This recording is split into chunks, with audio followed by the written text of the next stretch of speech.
This is my Hornby 4MT that I got for Christmas 2021. It hasn't been featured on this channel very much, and for a very good reason. For about 8 months now it's been quite broken. Now what was wrong with it?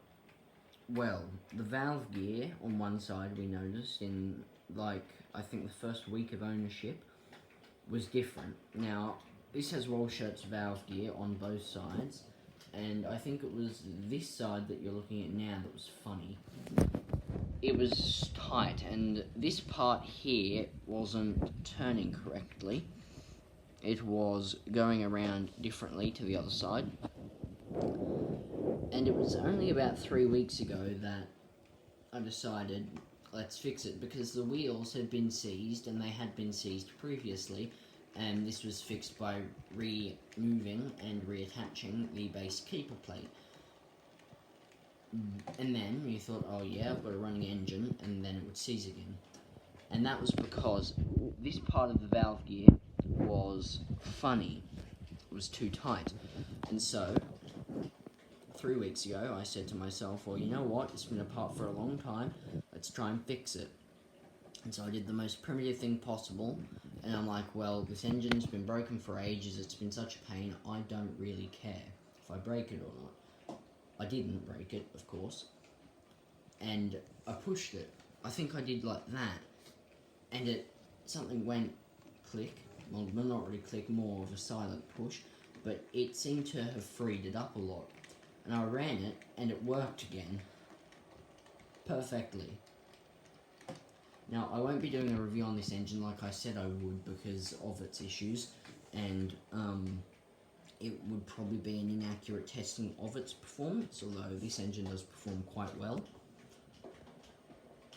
because it had many issues getting stuck on points. And anyway, this engine, of course, these Hornby 4MTs are quite well known for being poorly made, let's say.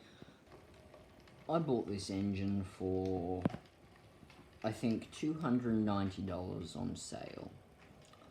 Now, in recent years, it's become no secret that Hornby's prices have gone up and up.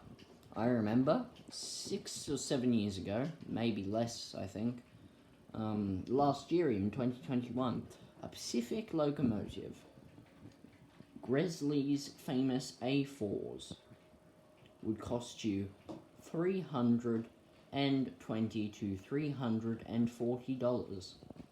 Now, you can still find engines for that price, but now it's closer to $400. The new A1 Pacifics, which, to be fair, do have the flickering firebox and die-cast running plate, cost $390. Things are already expensive in England, of course, but over here in Australia, prices are even higher. It's not good, for one, because people can't afford to stay in the hobby and do the hobby. I'm lucky enough to be able to.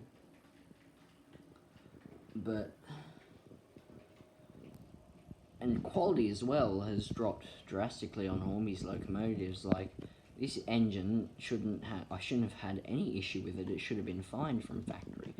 But no, it had to have a valve gear issue, which is pretty critical, valve gear, especially on a loco like this, because I don't have the tools or the knowledge to fix a valve gear on a model train. To fix anything with the wheels, I can keep them running, but I can't really do major stuff like that. It's not right, and they can't do it. Anyway, it is what it is. The quality isn't great, so naturally, every time you take it apart, fix it, bits fall off it. So there are currently 2 bits from back here, I think, that have come off of it. So that's not too good, and they'll have to go back on again. But anyway, I might as well make this somewhat. So apart from that, the detail is pretty normal. As you can see, it's quite a fine engine, and yes, those are metal safety valves there. It does have sprung buffers front and back, as it should be. I'm not sure how good you can see that, but that is an opening roof vent. Detailing the cab's not great, but I'm fairly sure these BR standard engines didn't really have greatly detailed cabs to begin with.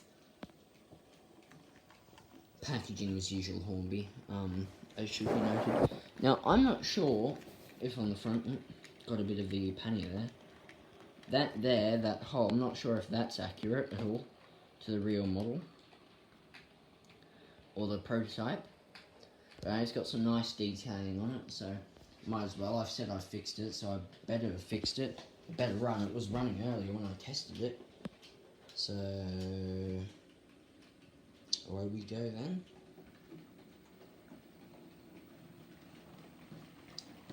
Like I said, the performance is quite good on this actually. I can't guarantee if it'll stay running because it's just a bit like that.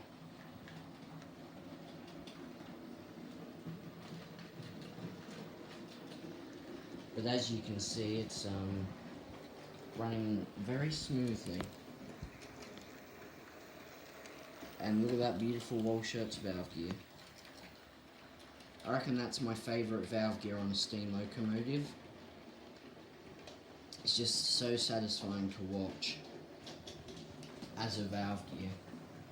When it works fine, forwards and reverse around every part of this layout. Motor is good. Like, the quality of the engine isn't that good, and it was very highly over lubricated when I got it as well. But the motor was pretty good, 5-pole, quality 5-pole motor, probably why it hasn't burnt out yet. How good is that? Also, my hill has sort of been newspapered, so that's interesting. That was fun, doing that hill.